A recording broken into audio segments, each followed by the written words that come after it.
At 9:05 a.m.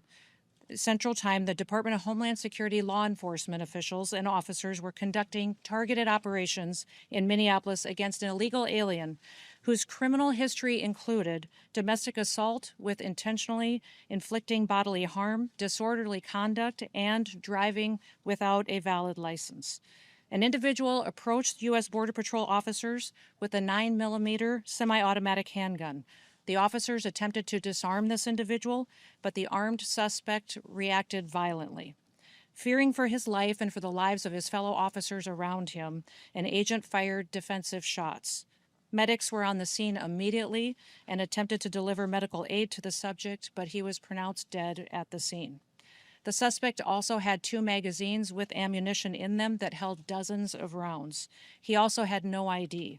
This looks like a situation where an individual arrived at this scene to inflict maximum damage on individuals and to kill law enforcement. About hundreds of protesters then showed up at the scene. They began to obstruct and to assault law enforcement officers. We saw objects being thrown at them, including ice and other objects, and a rampant assault began, and even an HSI officer agent's finger was bitten off. Crowd control measures were deployed to bring safety to the public and to law enforcement at the scene. And once again, I want to remind everybody that this situation and this tragedy did not have to happen. This individual showed up to impede a law enforcement operation and assaulted our officers. They responded according to their training and took action to defend the officer's life and those of the public around him. And I don't know of any peaceful protester that shows up with a gun and ammunition rather than a sign. This is a violent riot when you have someone showing up with weapons and are using them to assault law enforcement officers. And law enforcement, which is a lie. He's called them the Gestapo. He's encouraged residents and citizens and violent rioters to resist. He's doxed their identities, putting themselves and their families' lives in jeopardy. He's refused to turn over murderers to federal law enforcement officers. He's protected illegal criminals and protected them from being brought to justice, and even overseen a historic, unprecedented theft of American taxpayer dollars.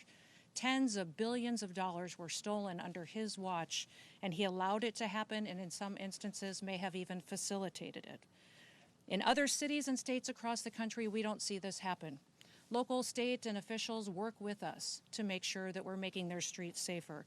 I'll point to the city of Memphis, which is where there is a Democrat mayor in place. He worked with us and our federal law enforcement officers, and we saw murder rates drop by 50% because of that partnership.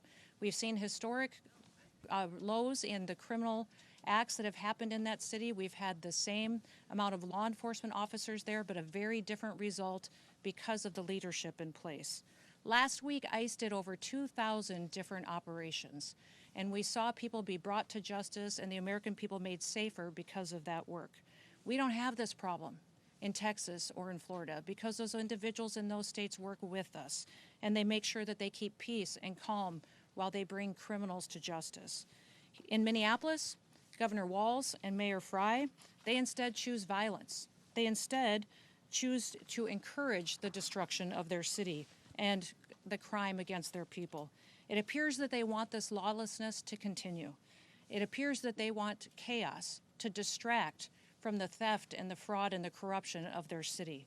I'll remind you that this city has been corrupt for years with what we've seen with people that have been stealing taxpayer money, all under the leadership of Governor Walz and Mayor Frey. I'm asking for all the authorities in Minneapolis and the leaders to work with us, and there are 2 things that we have repeatedly asked the governor and the mayor to do. Number 1, all we want them to do is that when they are going to release a dangerous criminal from their jails, turn them over to us so we can get them out of this country as soon as possible. Since we have been back in the White House with President Trump's leadership, they have released over 490 criminals onto their streets rather than allow us to get them out of the country to keep families safe. The second thing that we have asked the governor and the mayor to do is to help us keep people safe. Just give us backup on the streets while we do our targeted operations to get illegal criminals out of our country, and then we wouldn't have to be there facing these types of situations that we face with violent rioters who are impacting and attacking our law enforcement officers. That's all. Those are the two requests that we've asked of them. We've asked them to help us do that so that we can continue to see success in Minneapolis like we see in so many other cities and communities across the country. But they have refused because they want us talking about attacking law enforcement officers instead of the fraud and the theft that they facilitated in Minnesota.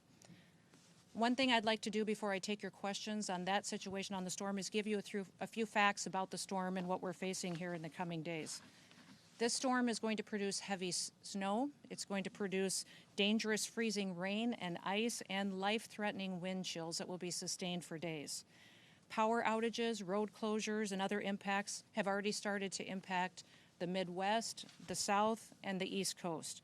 The most important thing that people can do across this country is to please stay off the roads, to stay home when possible, unless you absolutely have to be out and about. That will not only ensure that you and your family are safe, but that emergency responders aren't out there trying to rescue you when they could be out doing other work to proactively keep people safe and at home. Stay alert by listening to different announcements from your local officials and from your state. We want to remind everybody that in these emergency disaster situations, it's your local officials and local emergency managers that go out and execute response to these disasters. Your states manage it, and the federal government is here to support. We're here and have been opened and visiting and talking with all of the governors and local leaders to make sure they have everything that they need ahead of time and that we can be as prepared as possible for what is going to unfold in the coming days. I want you to make sure that you get the chance to visit the website ready.gov to see recommendations and advice for how you can protect your family and be prepared for the storm that is coming. We have 17 different states and the District of Columbia that have already declared states of emergency. President Trump has already approved emergency declarations at the federal level for these following states: for South Carolina, the Commonwealth of Virginia, Tennessee, Georgia, North Carolina, Maryland, Arkansas, Kentucky, Louisiana, Mississippi, Indiana, and West Virginia. I'm sure there will be more coming, and we are turning those around immediately to make sure that states have the resources from the federal government that they've requested. I have spoken several times on conference calls, but also called personally governors and local leaders to facilitate the partnership that we need to help keep this federal response streamlined with their state responses. The Department of Homeland Security, FEMA, CISA, our cybersecurity team focused on the electrical grid and our critical infrastructure, the Coast Guard and our other federal partners are all embedded in state operation centers across the country. Governors remain in the lead on these responses, and we are continuously talking to them to see what they need to continue to take care of their citizens and make sure that people are safe. I activated the National Response Coordination Center, which is where you are right now, 2 days ago, and we are monitoring the storm and coordinating federal support for the affected areas. At my direction, FEMA has already pre-positioned commodities in many locations across the country. We've embedded partners in state emergency operations centers, and we've deployed IMAT teams, incident management assistant teams, with dozens more ready to deploy at any moment, besides those that have already been pre-positioned. We have dozens of urban search and rescue teams that are ready to go out and to save lives in partnership with our local and state authorities should that become necessary. We do have tens of thousands of people in affected states in the South that have lost power. We have utility crews that are working to restore that as quick as possible, and we expect to continue to see that as ice builds on power lines and trees are affected and we see more damage. But we have partnered with our energy companies and rural electric communities to make sure that we are able to facilitate the repairs as soon as possible to get the power on, especially in light of the cold temperatures that we see coming for days on end. We just ask that everyone would be smart, stay home if possible, take care of your family members, check on your neighbors, and continue to work with your local officials to get through this difficult storm. And we will continue to pray for God to bless this great country and all of the families and the public servants who get up and work to keep people safe. With that, I'll take any questions that you may have. Yes. Is DHS leading the investigation into this shooting? And if so, will there be a criminal investigation? And also, will we see body camera released from the officers involved? We are conducting this investigation just like we do all other officer-involved shootings, and will continue to do that. So that is unfolding, and we'll give you more details as those are released. Secretary Noem, thank you Yes. so much for doing this, and would welcome also any other guidance from Chief Scott. Did the 37-year-old who had a license to carry, did he brandish a gun? And at what point did law enforcement retrieve the gun and also the magazines from him? Can you offer clarity on This where individual those were found? showed up to impede a law enforcement operation and assaulted our officers. They responded according to their training and took action to defend the officer's life and those of the public around him. And I don't know of any peaceful protester that shows up with a gun and ammunition rather than a sign. This is a violent riot when you have someone showing up with weapons and are using them to assault law enforcement officers. Because video appears to show he's disarmed before shots are fired. So I just want clarity on that. And beyond that, I just want to follow up and ask who within the federal government is leading the criminal investigation, understanding that CBP OPR has opened up an internal investigation. And beyond that, why did federal agents tell Minneapolis Police Department to leave the scene? We're continuing to follow the exact same protocols that we always have.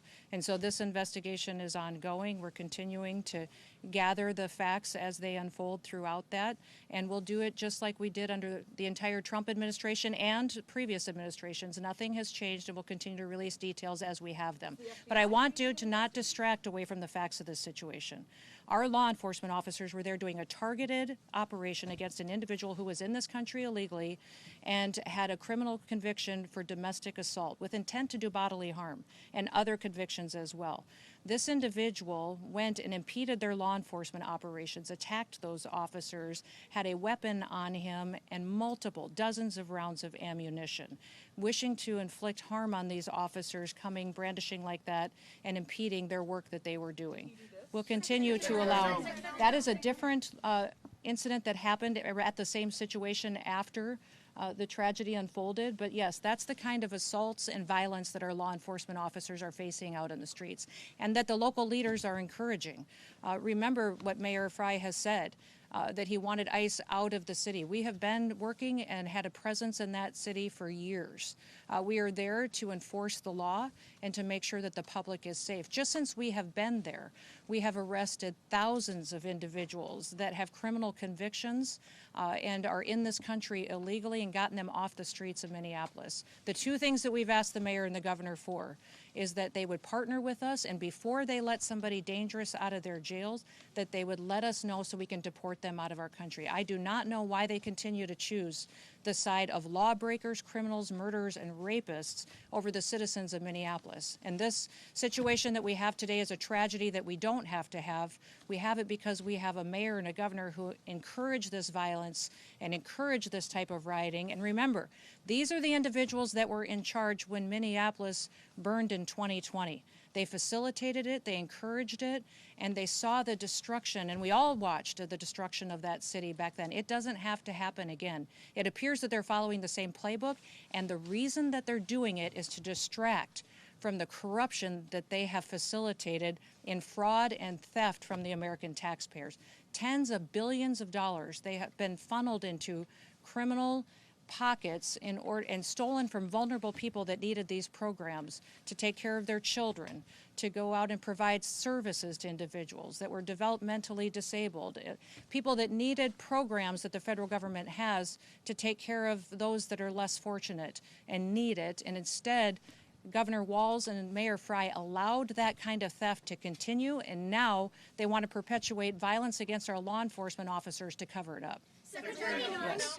You just made claims that the individual posed a threat to law enforcement. I guess That is no claim. It is the facts. The facts of this situation. This individual showed up to a law enforcement operation with a weapon and dozens of rounds of ammunition. He wasn't there to peacefully protest. He was there to perpetuate violence. And he was asked to show up and to continue to resist by a governor who's irresponsible and has a long history of corruption and lying. And we won't stand for it anymore. These law enforcement officers take an oath. They get up every single day and they go out to protect the public. Many of these individuals live in their communities. And this mayor and this governor have doxed them. They have allowed people to threaten them and their families and expose their identities in order to instill fear and violence. And that's not what America is about. We're going to continue to tell the truth about Minnesota, Minneapolis, what happened here, the theft over the last many years that these leaders have facilitated, and we're going to continue to do our work to get to the bottom of the investigations. And the one question you should be asking is, the mayor, the governor, and the attorney general have all confirmed that they have been subpoenaed to come in front of a criminal federal grand jury. So they are covering up and are being in a part of a system where they are going to be brought to justice for anything that they had to do with this investigation. They have confirmed they've been subpoenaed, and they will be in front of a grand jury to get that criminal investigation unfolding and to disclose the kind of fraud that they have allowed to happen.